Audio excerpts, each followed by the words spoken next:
Banyak dari kita yang mengaku sudah menjadi orang Kristen sejak bertahun-tahun. Bahkan sejak dari lahir, kita sudah didaulat menjadi pengikut Kristus. Tetapi harus diakui, suka ataupun tidak semua orang Kristen yang mengaku mengenal Kristus Yesus, hidupnya mengenal apa makna kekristenan secara benar. Atau sayangnya, masih banyak orang percaya yang masih hidup dalam kebingungan dan galau tentang apa yang mereka percayai selama ini. Mengapa begini Tuhan? Kenapa begitu ya Tuhan?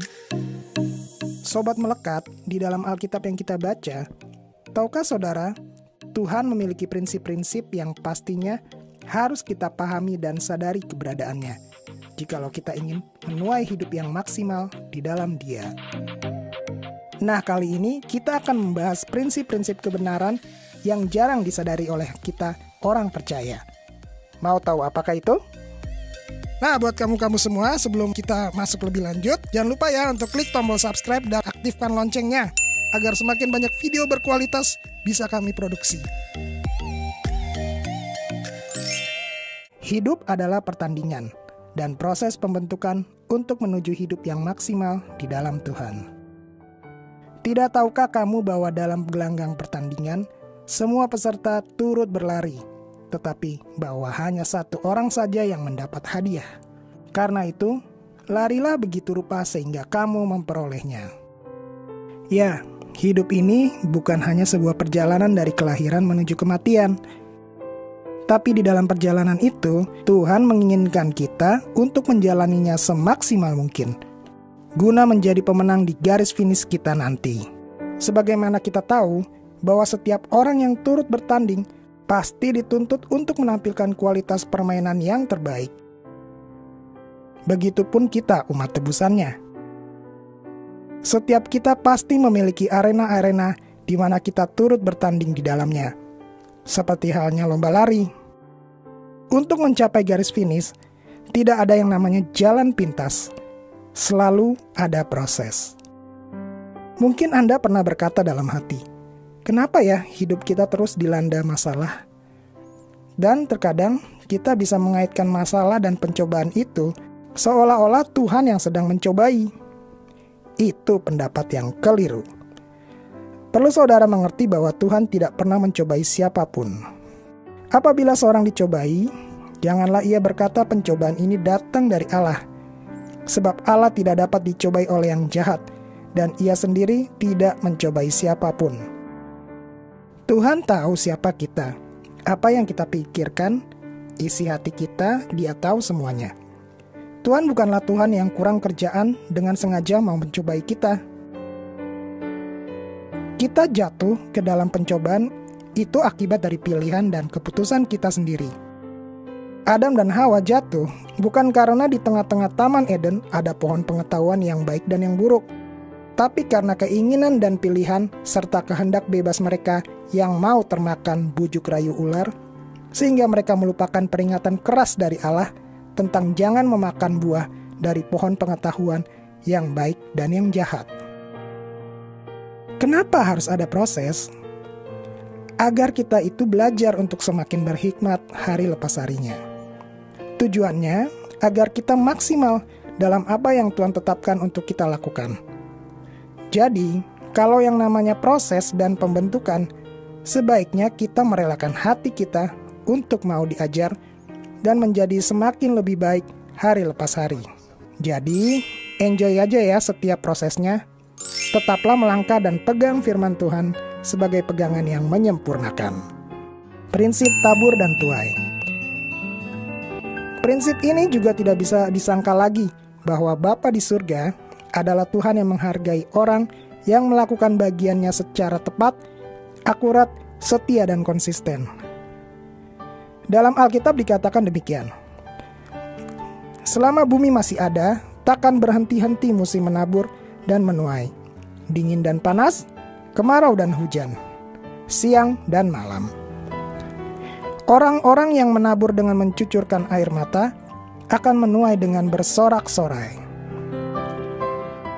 Seringkali kita selalu menuntut untuk Tuhan menggenapi janjinya atas kita. Tanpa kita sadar pula, kita juga mempunyai kewajiban untuk melaksanakan apa yang menjadi bagian kita. Menabur bisa juga diartikan bahwa kita manusia itu pun harus mengeluarkan effort yang seimbang juga untuk mendapatkan apa yang terbaik yang bisa Tuhan sediakan. Kenapa kita harus menabur? Karena prinsip ini adalah prinsip fundamental. Kalau kita tidak menabur, ya kita tidak menuai apa-apa, alias kosong.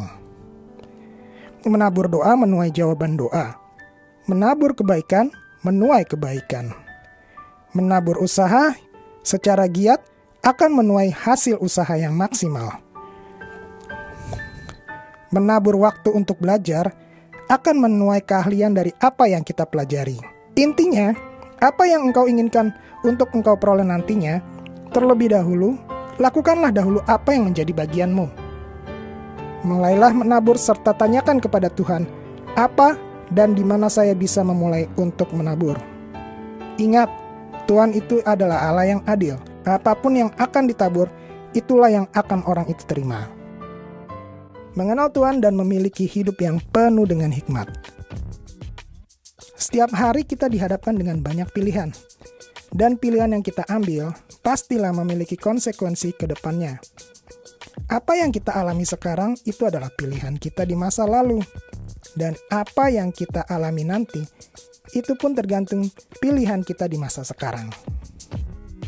Oleh sebab itu, Tuhan mau kita menjalani hidup kita ini dengan bijaksana, menghargai waktu, dan melakukan apa yang mendatangkan perkenanan Tuhan di dalam hidup kita. Hiduplah dengan penuh hikmat terhadap orang-orang luar. Pergunakanlah waktu yang ada. Kenapa manusia membutuhkan hikmat? Jawabannya karena kita masih hidup di dunia. Dan dunia ini penuh dengan ketidakpastian serta keraguan. Sehingga kita bisa saja terjerumus kepada jalan yang salah. Saudara, Tuhan tidak pernah menghendaki kita anak-anaknya diam dalam keadaan bodoh atau tidak tahu apa-apa. Tuhan selalu rindu untuk memperlengkapi setiap anak-anaknya. Hikmat tentunya tidak bisa lepas daripada karunia Tuhan, karena dialah yang mengaruniakan hikmat dan pengertian kepada kita. Jika kita menjalani hidup yang melekat, artinya memiliki persekutuan yang erat dengan Dia, selalu menyediakan waktu untuk bersekutu secara pribadi ataupun secara kolektif, berdoa, memuji dan menyembah, membaca, merenungkan dan melakukan apa yang firman Tuhan ajarkan. Saudara, percayalah, lambat laun hidup Anda akan semakin bertumbuh di dalam pengenalan akan Dia. Dan bukanlah hal yang aneh jika kerap kali Tuhan bisa memberi kita mengerti segala sesuatu yang tidak kita pahami sebelumnya. Dia akan menunjukkan rema firman-Nya, dan tidak jarang Dia akan mengaruniakan pengertian dan menyatakan hikmat yang daripadanya kepada kita. Adalah bijak bila kita melibatkan Tuhan dan meminta hikmat ketika kita melangkah di dalam kehidupan ini. Karena Dialah yang paling tahu siapa kita. Hikmat pun bisa Tuhan nyatakan lewat sebuah situasi dan lewat orang lain juga. Mungkin juga lewat media online, lewat pembelajaran. Ingat, Tuhan bisa berbicara lewat media apapun. Hanya tinggal bagaimana kita bisa peka untuk menangkap dan mengerti pesannya. Itulah sebabnya kita perlu mengenal Dia secara pribadi dan mintalah pimpinan Roh Kudus untuk senantiasa menerangi hati dan pikiran kita.